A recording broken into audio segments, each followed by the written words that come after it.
బడిలేని దైవం నీవమ్మా, బడిలేని పంతులమ్మ నీవమ్మా,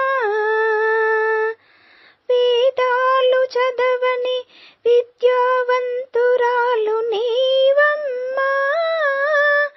జీతం లేని పని మనిషి నీవమ్మా, ఇంటికి దీపం ఇల్లాలు నీవమ్మా, మనసున్న మంచి మనిషి నీవమ్మా,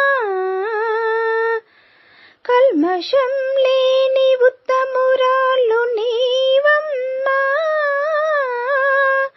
స్వార్థ చింతన లేని దయాశీలి నీవమ్మా, స్వార్థ చింతన లేని దయాశీలి నీవమ్మా.